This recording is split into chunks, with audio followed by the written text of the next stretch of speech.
everybody. If you want to read all the stories in full, please go to www.steveuk.blog. Thank you.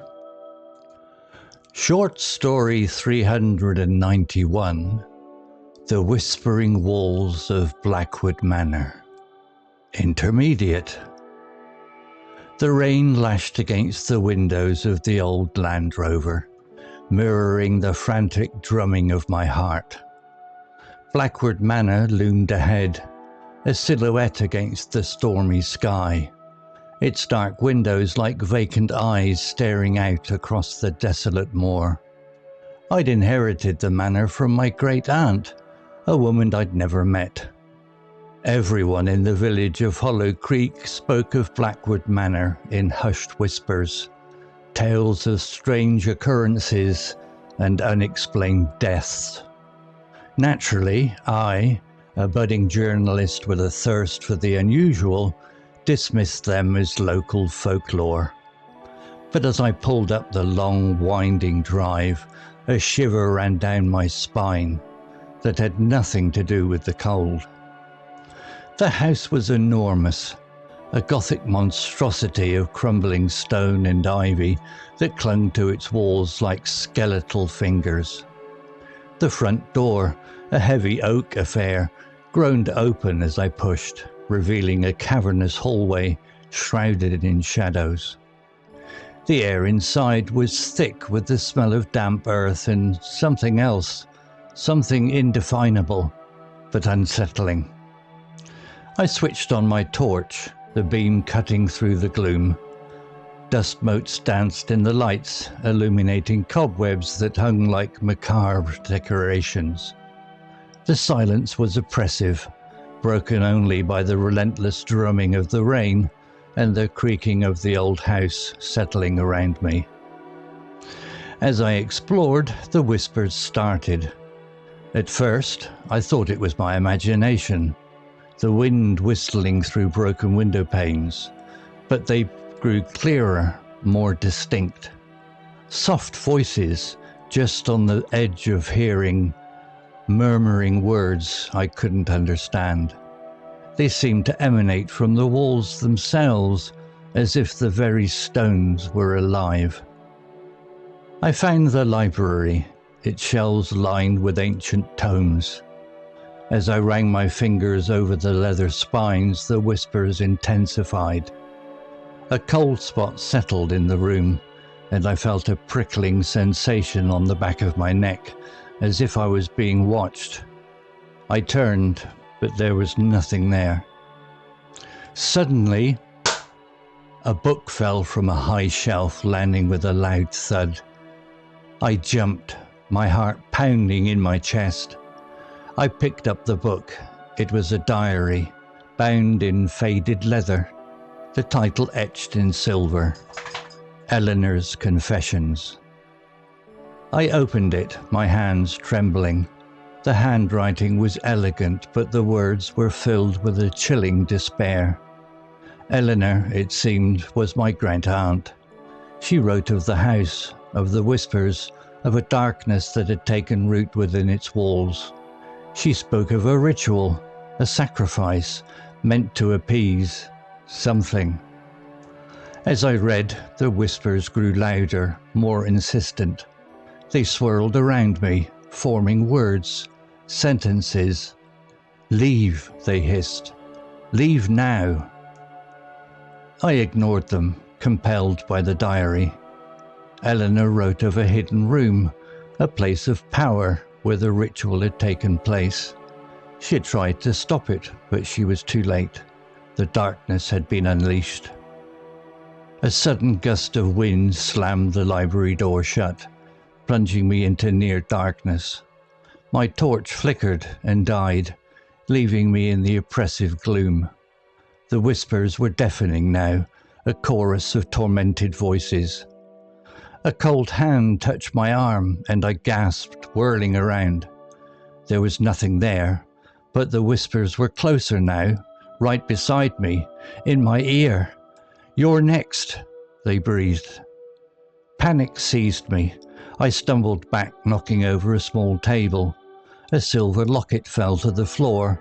I picked it up. Inside was a picture of Eleanor, young and beautiful, with a look of terror in her eyes. On the back of the picture, a single word was engraved: "Run." I didn't need to be told twice. I turned and fled, the whispers chasing me through the dark corridors. I could feel the coldness closing in, the darkness reaching for me. I burst out of the front door and into the storm, the rain a welcome relief against the terror that had gripped me. I didn't stop running until I reached the village, the lights of Hollow Creek a beacon of hope in the darkness.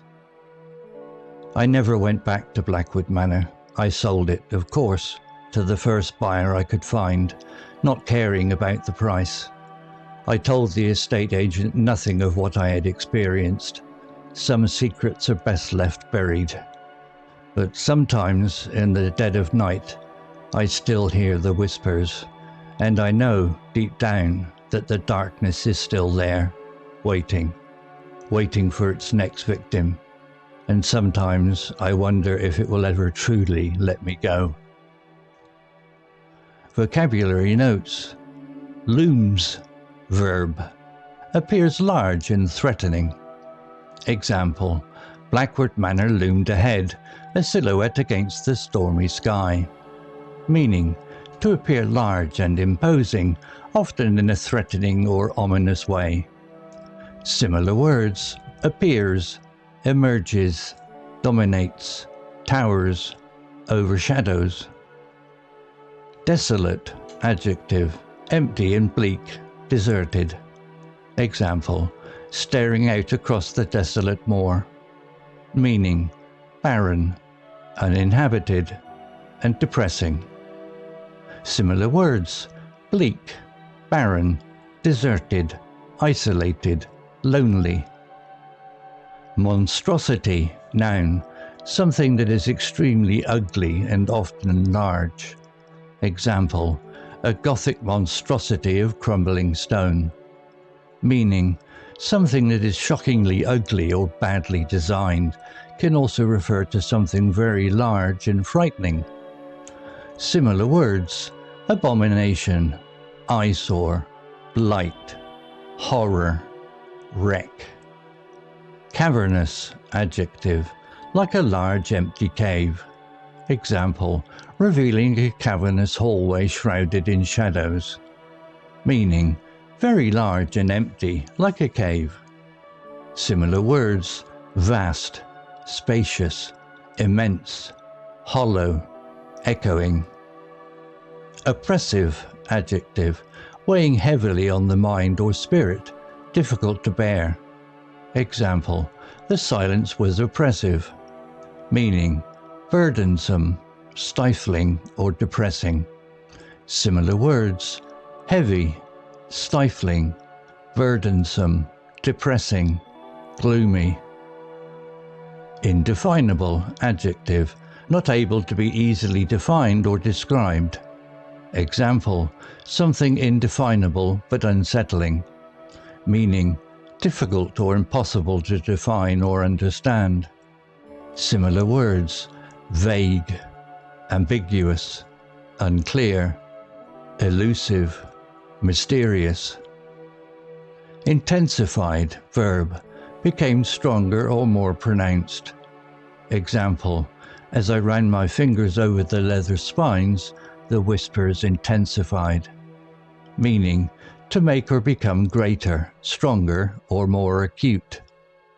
Similar words: increased, escalated, heightened, strengthened, deepened. Compelled, verb, driven or forced to do something. Example: I ignored them, compelled by the diary. Meaning: to force or oblige someone to do something. Similar words: forced, driven, urged, obliged, constrained. Deafening, adjective, extremely loud. Example: the whispers were deafening now. Meaning: so loud as to make it difficult to hear anything else. Similar words: ear-splitting, thunderous, booming, roaring, shattering. Imploring, verb, implied. Begging urgently or earnestly. While the word isn't directly used, the sense of desperate pleading is present in the whispers. Example, implied. Leave, they hissed. Leave now. While hissed is used, the urgency and repetition suggest an imploring quality, though a threatening one. Meaning, to ask someone earnestly or humbly to do something. Similar words: begging, pleading, beseeching, entreating, supplicating. Story written by Google Gemini 2.0 AI. CC Music, drifting at 432 Hz, unicorn heads. To read all the stories in full, please go to www.steveuk.blog. Thank you. Hello, this is Steve. If you enjoyed the story, please would you take the time to leave a meaningful comment and click on the like icon. If you want to know when the next story has been uploaded, please click on the notify bell icon to be notified.